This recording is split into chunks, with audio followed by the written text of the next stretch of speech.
Chris, you want to cover out of the lab? I know we're cooking some Yeah. stuff. More and more, I won't lie, these icons are starting to look less like Breaking Bad and more like, I don't know, my 20-year-old son. So I'm gonna keep it going here, but tell me what we're cooking.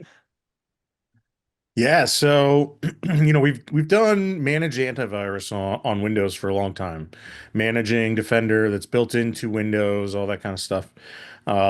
What Apple released not too long ago is something called XProtect. And basically, XProtect is a built-in antivirus. Apple manages it, they update it, they add rules to it. It's not super advanced. It's mostly signature-based detections. But you don't have to do anything to it. It's free. And if it ever detects anything that's malicious, it will just immediately move that application to the trash.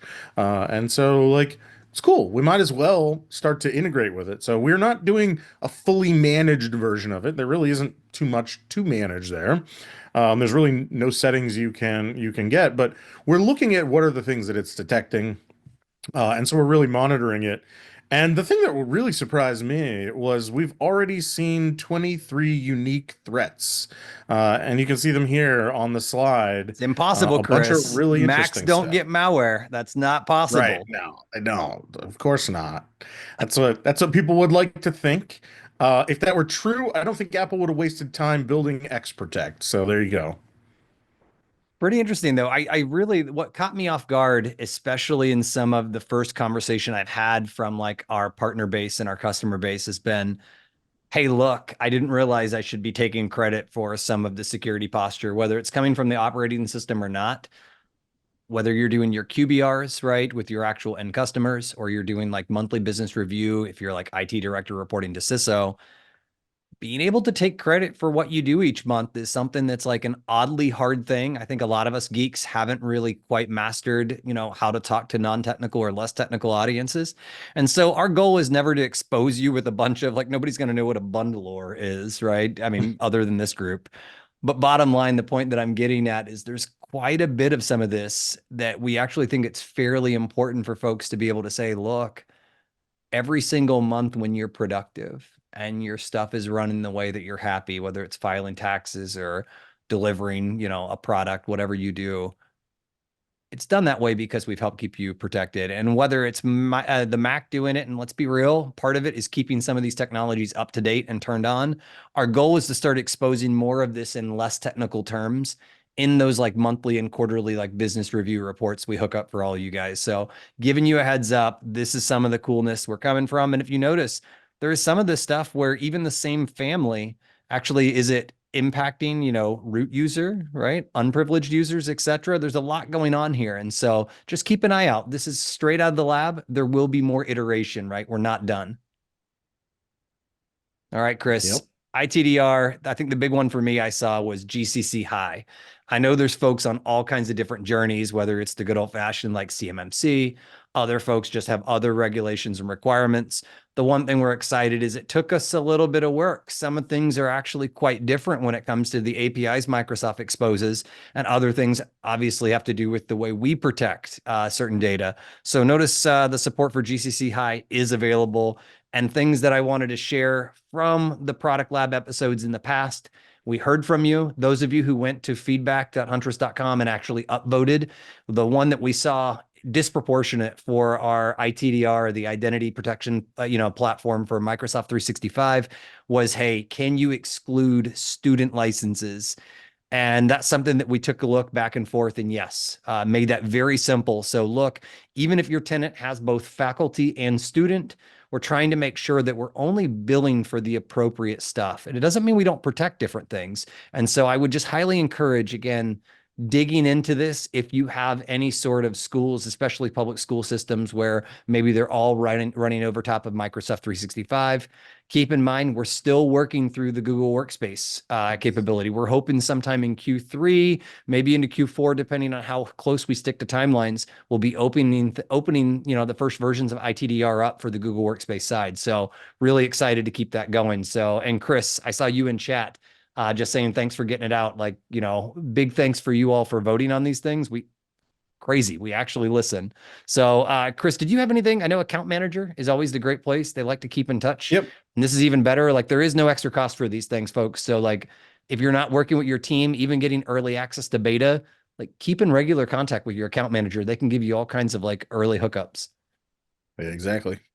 I know EDR, Chris, this one was cool. Do you want to take the EDR one? You want to talk about SIM? I know you're Yeah. doing some of the demo later, so up to you. Yeah, I can talk about this a little bit. We've been spending a decent amount of time recently on the EDR team trying to figure out how we better identify lateral movement. When attackers are trying to move from one machine to another, and how do we kind of detect it before bad stuff happens, right? Or as quickly as we can after they've moved from one machine to another. So you can see here, like we've got detections where we're looking for people logging in from machines that we know are malicious based on their name, which is kind of cool because whenever you provision a new Windows workstation, it gets a random name. The nice part about that is when we see that random name across many different machines or many different accounts, it's nice because it's fairly unique. So we can see that attacker doing stuff. We can then block them in the future. We're also looking at things like PS exec via a remote logon from an IP address within the network. Not super common. It could be an admin, but like in this case, when you see them doing that and then creating shadow copies and stuff like that, that might not be something that is very good there. And you can see down here on the bottom, we actually caught this lateral movement within 10 minutes. So very cool stuff here. Super happy with all the great stuff that's coming out of the EDR team recently.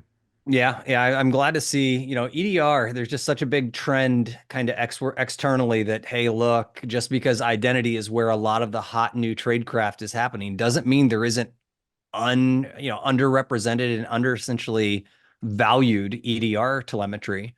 For those of you not tracking from past episodes, we talk a lot about what 20% of data actually yields 80% of the value.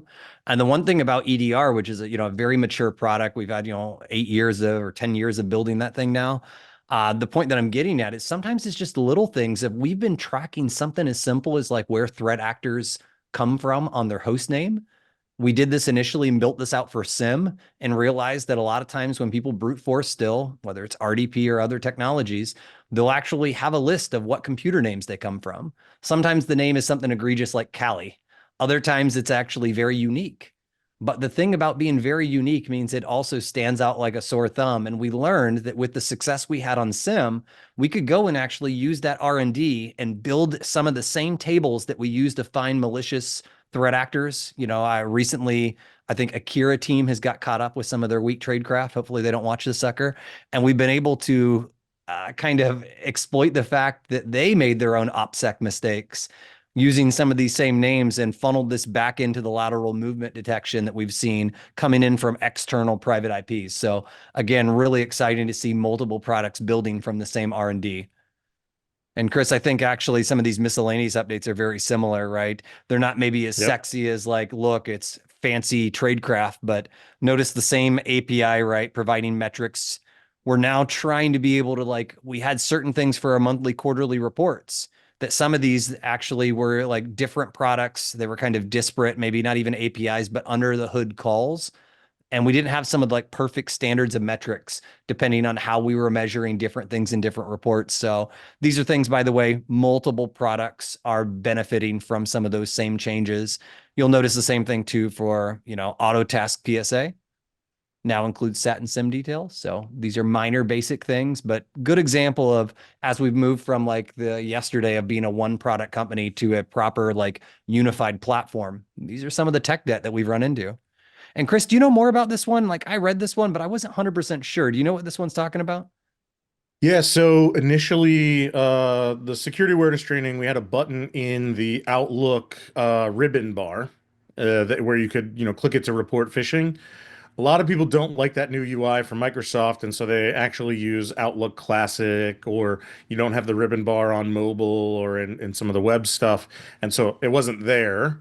So the team has actually gone and added it to make sure whether you're in the newest UI or whether you're using classic, the button for reporting phishing will still always be there. So just making sure that we're continuing to cover all the bases there with end users.